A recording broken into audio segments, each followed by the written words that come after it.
When we talk about investments, the first thing comes to our mind is mutual fund, which is absolutely a magical instrument to invest in to create wealth. But when it comes to tax saving, we always intend to choose PPF, LIC, PF, and 5 years FD, etc. etc.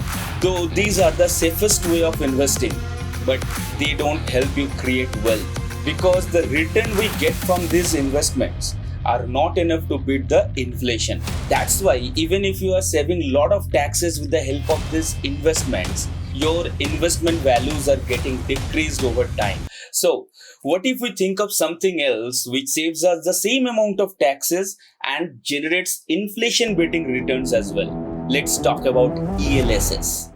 ELSS is a type of mutual fund. It works the same way as mutual fund does, except it saves taxes. ELSS stands for Equity Linked Savings Scheme. These ELSS funds do have a 3 years of locking period. That means before the third financial year, you won't be able to withdraw any money from there. You must be wondering that why should I keep my money in one place for 3 years? Even if I need, I cannot get my money back. Basically for ELSS funds, the majority of the asset allocation is towards the equity and equity linked securities. Means majority of your money gets invested in equity. That is why there is no short-term benefit in ELSS fund.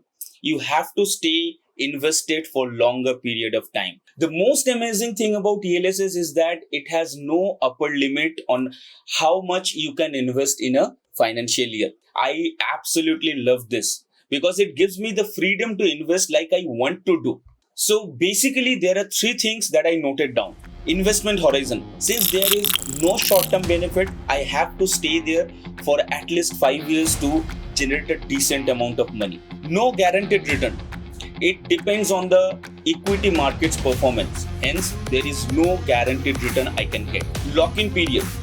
It has 3 years of lock-in period. That means you won't be able to withdraw your money before the third financial year. From my point of view, this is the best investment option to create wealth and to save taxes. Now, the hardest part is to choose ELSS fund. So what are the factors we should keep in mind while choosing an ELSS fund? Fund returns. You have to check the returns of the fund. In the past years, how consistently it has been generating returns compared to its peers. History of fund house. You have to check 5 to 7 years history of the funds, how consistently the fund has been performing in the market. You have to check the ranking as well. If it is consistent over the last 5 to 7 years, then it is a good fund. Expense ratio. Expense ratio tells us how much money from your investments are going towards the maintenance of the fund.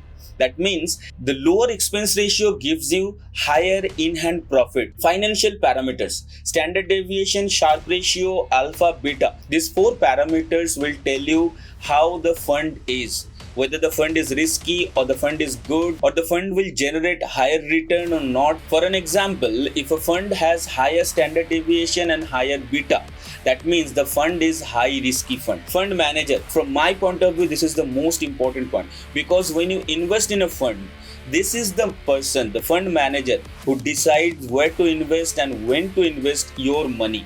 So it all depends on this person's skill, this person's experience, what are the fund they have managed earlier, how those fund performed in the market. So based on that, you can decide whether I should go with this fund or not. So keeping these factors in mind, I have selected these 5 ELSS funds.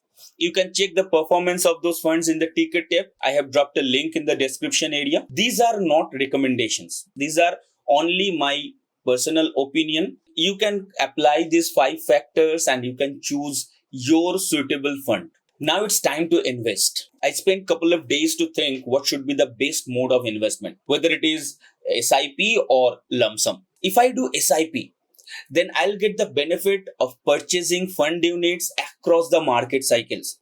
It means when market is up, I will buy fewer units of that fund. When market is down, I will buy more units of that fund. So that's how over time, my purchase price of the fund units are averaged out and mathematically it stays on the lower side. That means I will benefit from this when the market rises, as I can realize higher capital gains if I redeem those fund units. If I do lump sum, then I will miss out on this opportunity, because I'm not investing across the business cycle. I'm investing once or twice in a business cycle. That will require you to stay in the market or stay invested for longer period of time to realize a higher capital gain. Hence, I chose SIP. And I will also recommend you guys to go with SIP, because it won't require a huge amount to be invested at once. You can split it out and invest every month. It will give you a much higher return than the lump sum. I will also encourage you to start creating your wealth. If you have not started yet, then you are wasting your time like I was doing. So just plan yourself and go for it. Start investing. Hope you guys enjoyed this video. Make sure to subscribe the channel and turn on the notification bell. And if you think this video can help others, so please drop a like so that it will be picked up by the YouTube algorithm and it will reach more people. Yeah, so that's it for today. See you in the next one. Take care.